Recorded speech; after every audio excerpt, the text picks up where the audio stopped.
All right, so we've talked about building up the energy for manifesting uh, and getting excited about what's to come.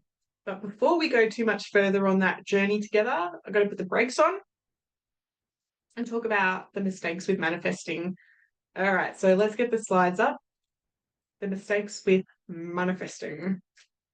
Maybe obvious, maybe not, but let's talk about them. So, understanding the law of attraction is very important when it comes to manifesting. You can rely on manifesting being effortless when you know the series and strategies that work for you. I want to share with you six of the manifesting mistakes I wish I had known about years ago, because avoiding these mistakes can help you speed up your success with manifesting. So, here are the mistakes that I want you to avoid. All right. So we're going to go into why I don't believe in affirmations without doing the work, but I want to bring in first plant a seed here. I do not believe in repeating positive affirmations that don't feel like the truth. Especially the science, the way that your mind works. And again, I'm going to go into that. But if you are repeating an affirmation, if you're in the victim energy, a lot of stuff happening to you, again, feeling like you're being bullied, like life is hard, repeating the affirmation that I am brave in those moments when you just feel so vulnerable is going to feel like a lie than the truth at that time.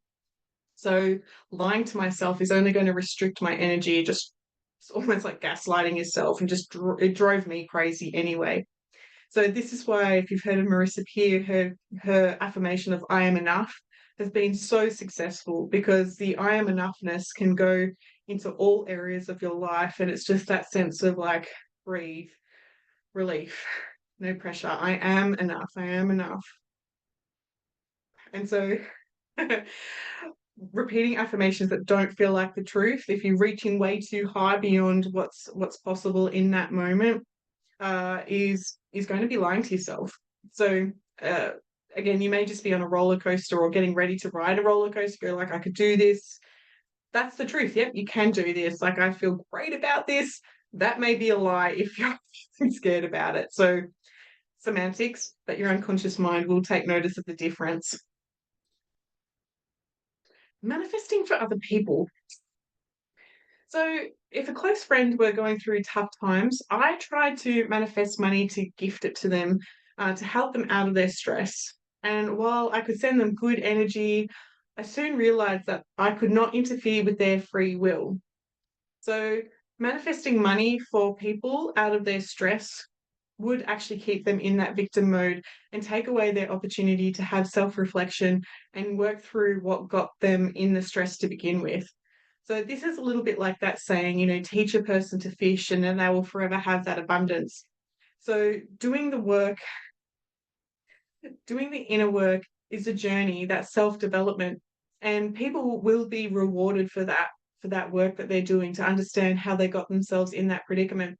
There is a difference between manifesting money so I can give it because it kind of puts me on a pedestal, versus, helping somebody, doing something that's kind and compassionate. There is a difference. You have to check in with your intuition.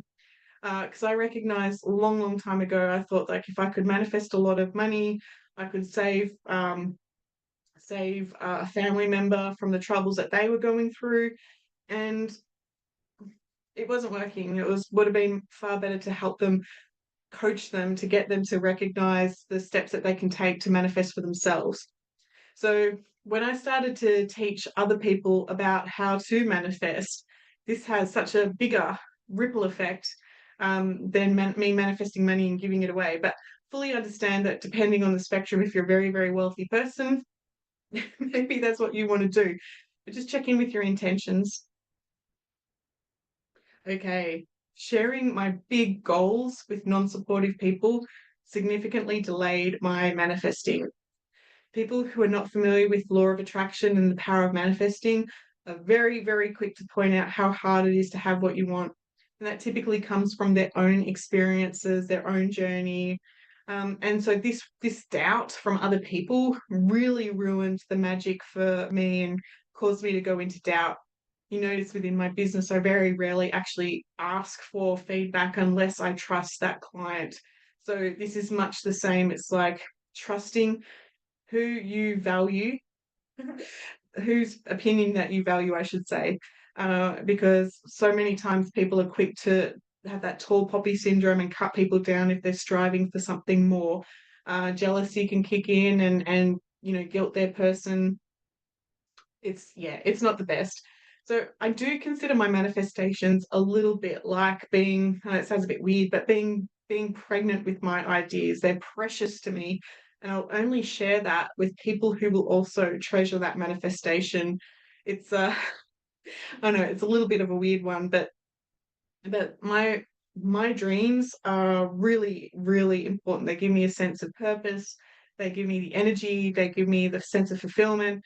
The last thing I want is somebody saying like, you're brainwashed. Do you know how hard you have to work for that? Like, yeah, it's or pointing out the cracks in what I've already created. Somebody sort of negatively commenting on my website or something like that, and then sort of then the trust is gone. And so if you're manifesting something and you know that your partner, a loved one, a friend may criticize or question it from a not so understanding, compassionate place, don't share them with don't share your manifestation with them. Don't share them your vision wall. Don't.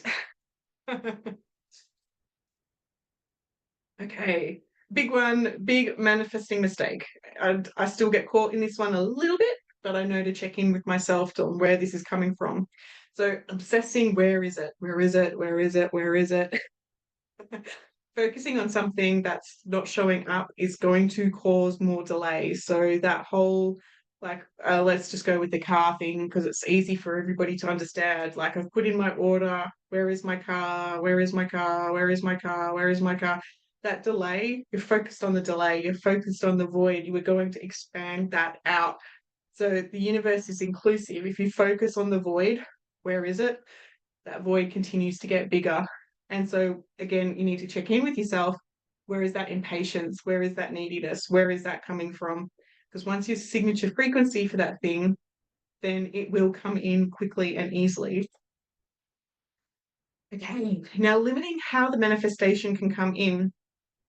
There were things that I wanted that were completely out of my financial reach.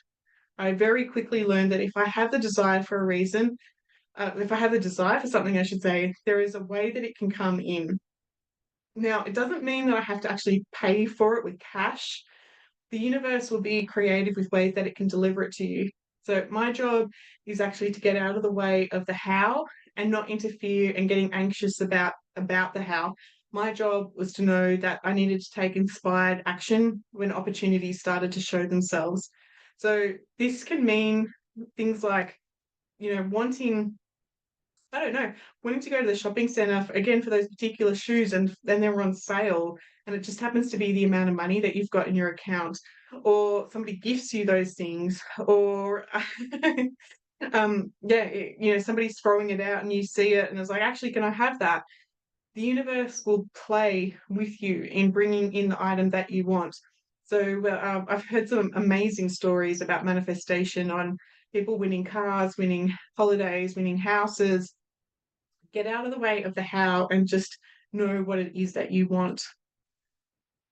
And the last one here before we finish up is don't manifest pain for your ex. Really easily, like in those days after a breakup, you may want to send them all sorts of psychic darts. But while this while this point may be obvious, uh, anything that you're focused on is going to come 10 times back to you. So if you're manifesting in pain for somebody else, like they're incompetent and they do this picture to themselves, like have a fall, have an accident, careful, because what you're going to find is that energy is also going to come back into you. It's interesting how the universe is inclusive and can be like a mirror.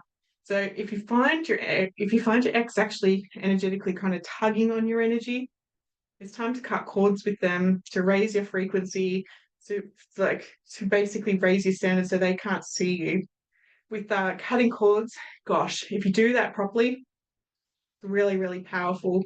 I had a client who was she kept sort of getting pulled into a story that happened to her 10 years ago. She happened to need an abortion. Her life, I don't have any judgment on that. And she found like the guilt, and her ex kept sort of coming to mind. It'd been 10 years. And so what we did was we went back to just before she met that person. What was the soul contract? What did she need to learn from that experience, that relationship? And from there, we brought in the lessons, which meant that we could cut the cords and we could cut them permanently. It meant that that energetic cord between her and her ex, even though it was 10 years ago, he could no longer psychically pull on her energy. And so once we cut that cord, I said, now he will be aware of something missing. Now he can't just energetically tap into you or link into your energy. You actually may hear from him. It may have been 10 years ago, but you may hear from him. And she's like, oh, I'd rather not, but okay.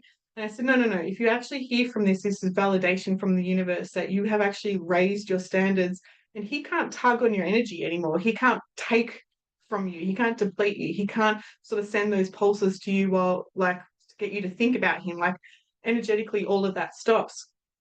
And so the next day, she messaged me, oh my gosh, maybe a few swear words in there, but oh my gosh, I just heard from my ex from 10 years ago apologizing for his lack of help 10 years ago, his irresponsibility back then. Like, how did that happen?